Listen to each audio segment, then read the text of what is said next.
Ça a commencé donc avec un groupe de parents un peu avant 2007 et l'idée était de trouver une solution à Brooklyn pour scolariser les enfants en français.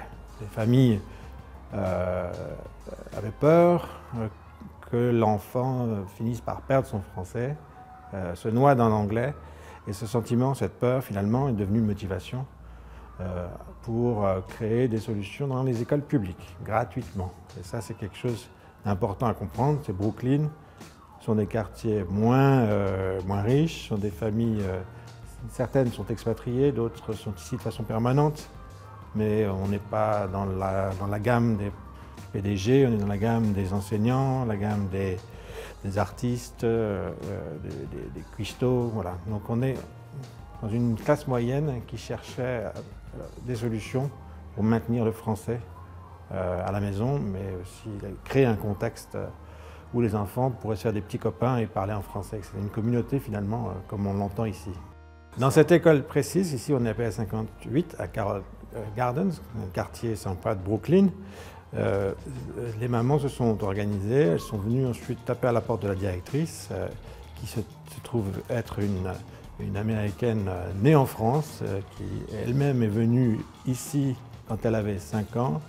Malheureusement, ses parents n'ont pas trouvé d'école pour elle, n'ont pas parlé français à la maison, et cette directrice, Gisèle McGee, a complètement perdu son français. Alors la rencontre avec des familles françaises dans son bureau est devenue quelque chose de magique, puisqu'elle a en quelques minutes accepté à la fois d'écouter le message de ces familles, leurs attentes, mais aussi elle a accepté d'ouvrir un programme bilingue dès l'année suivante. 24 gamins, une institutrice dans une classe qu'on appelle ici le kindergarten, qui est une grande section maternelle. Dans cette classe, il y avait 12 francophones, 12 non francophones. C'est le système de New York qui veut ça, qu'on mélange francophones et non francophones. Donc ce qui est bien, les enfants vont pouvoir se parler dans les deux langues et s'échanger.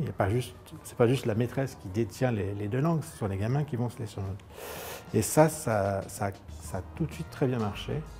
Dans un quartier où il y avait déjà beaucoup de familles françaises, mais du jour au lendemain, c'est devenu une folie.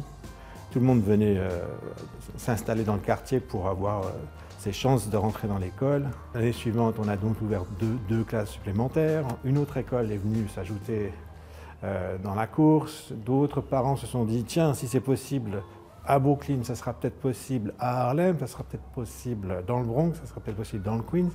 Donc ça a fait très vite boule de neige. Et aujourd'hui, on est à 12 écoles, 1300 gamins qui bénéficient d'un enseignement bilingue gratuit dans les écoles publiques. Et la moitié des effectifs, ce sont des familles non francophones. Et bien souvent, ce sont des familles américaines, anglophones, qui se battent d'ailleurs pour entrer dans ces programmes bilingues. Pour eux, le bilinguisme a énormément d'avantages pour le développement cognitif des enfants, pour leur ouverture sur le monde, même pour des choses comme les mathématiques. Les enfants bilingues ont de meilleurs résultats aux tests de maths que les enfants monolingues. Alors la classe moyenne américaine anglophone commence à comprendre que ces avantages du bilinguisme, surtout quand on les trouve gratuitement dans le système public, va leur donner beaucoup plus de chances, beaucoup plus d'opportunités pour entrer dans les meilleurs lycées, les meilleures universités, et ainsi de suite. New York est très complexe parce qu'on n'avait pas le droit de faire venir des profs de France, du Canada, c'est interdit.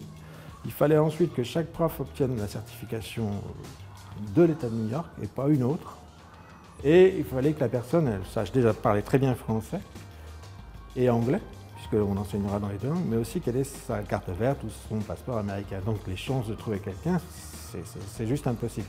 Ce qu'on a fait, c'est qu'on a créé un master dans une université publique de New York, un master en enseignement bilingue, qui maintenant, année après année, attire des étudiants américains ou des francophones qui sont là de façon permanente. Et avec ce master, ils vont obtenir leur certification. Donc là, des cohortes de professeurs sont en train de naître.